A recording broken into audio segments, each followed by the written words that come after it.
Hello, everyone. Welcome to our Social Change Initiative podcast. Today, we will be conducting an interview between Wyatt and Daniel that will focus on the inequality surrounding violent and child sex offenses. Alrighty, what is the problem? The problem we are focusing on is the issues with laws and policies surrounding violent and child sex offenses. Virtually all sexual offenses against children are committed by those without a conviction for a sexual crime and therefore not on a sex offender registry, but rather those known to and trusted by the family, specifically family members themselves, other authority figures, and the peers of the victims, which is a quote from the National Association for Rational Sex Offense Laws. We are focusing specifically on how sexual offenses are handled at this time and the lack of effectiveness that comes from the registry. Congress continues to show great interest in enacting sex crime legislation, although fewer than 300 cases a year are sentenced in a federal court, which is a quote from the Pamela Montgomery from the Federal Sentencing Reporter. Why is it considered a problem?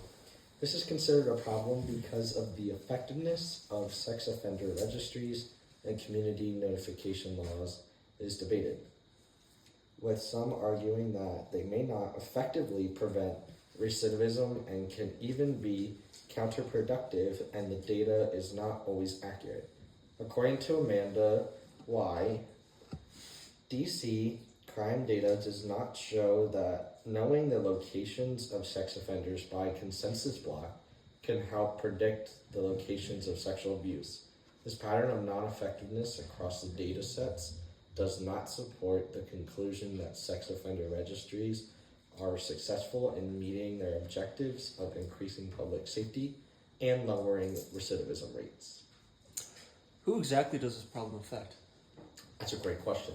It affects registered individuals, families of registered individuals, and communities. Registered individuals face significant challenges such as difficulty finding employment, housing, and social acceptance due to the stigma associated with being on a registry. The families of registered individuals often experience social ostracism, harassment, and financial hardship because of their association with registered individuals. Communities also suffer because while its job is to protect the community, they can create fear and mistrust, potentially leading to social divisions. How widespread is this problem? It's very widespread and has significant social implications everywhere in the United States. What is the name of the organization? It's called WAR, which stands for Women Against the Registry. And how did this organization come about?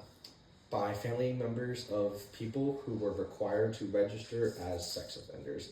The organization was established to address the collateral damage caused by sex offender registries, which often impact not only the offenders but also their families. What is the goal? The goal is, and a quote from the registry website, through peaceful demonstrations, civic forums, media programs, personal accounts, and political events, they attempt to educate society and about the severe cost and complete beneficial void of maintaining federal, state, county, and municipal registries across this nation.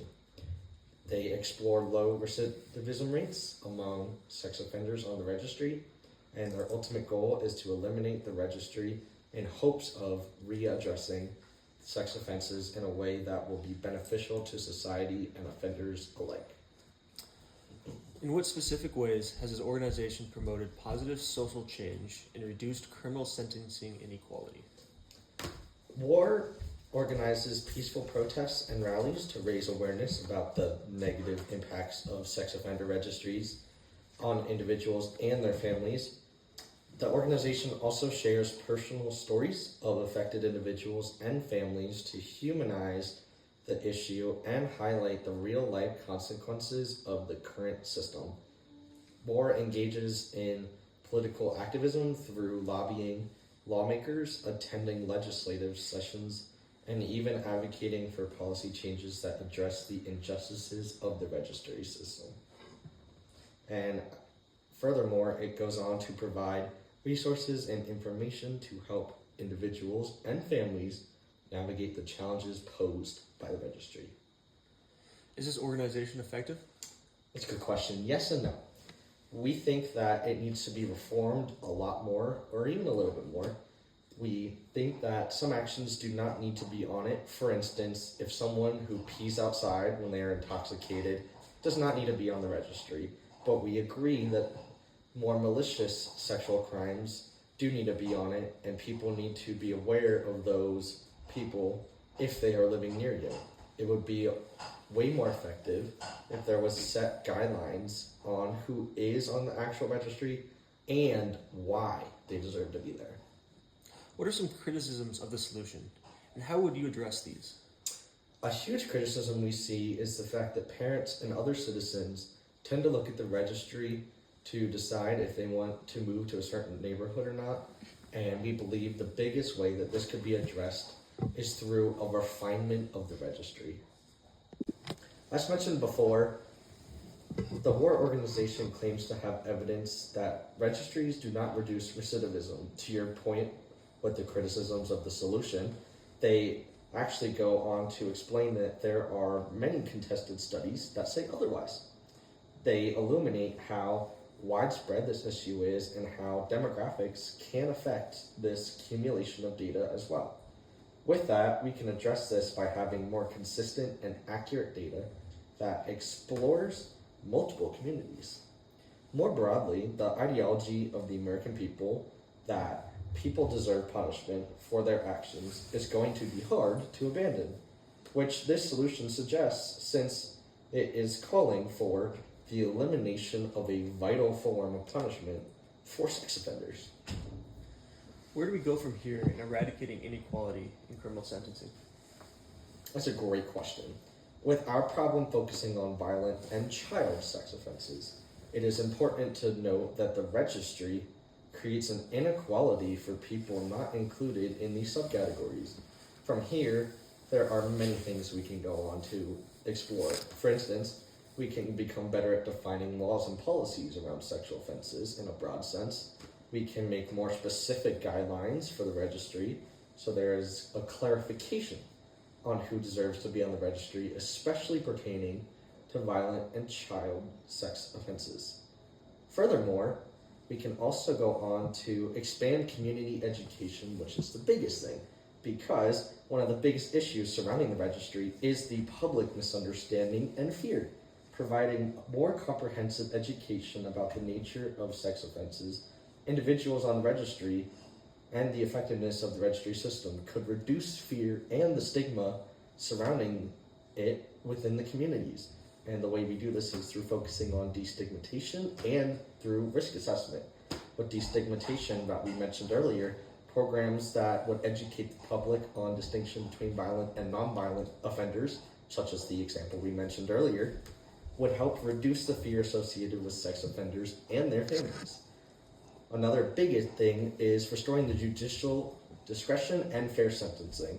Currently, mandatory minimum sentencing laws and mandatory registration requirements often remove judicial discretion from the sentencing process. This gives judges more leeway to consider the circumstances of each case and the individual's potential for rehabilitation, and it can lead to more proportionate sentences. This would also allow for more individualized approach to sentencing where the punishment fits the crime more accurately. And on a broader note, we can advocate for the criminal justice reform tying into our specific case with expanding juvenile justice reform. Many individuals who are placed on the registry for sexual offenses have committed it during adolescence and should have their cases reviewed through a juvenile justice lens. Juvenile offenders are often different from adults in terms of psychological development and should not face the same long-term consequences. At the end of this, refining laws surrounding sex offender registration, placing more emphasis on rehabilitation, and implementing more individualized assessments, we can begin to move forward to a more equitable and effective criminal justice system.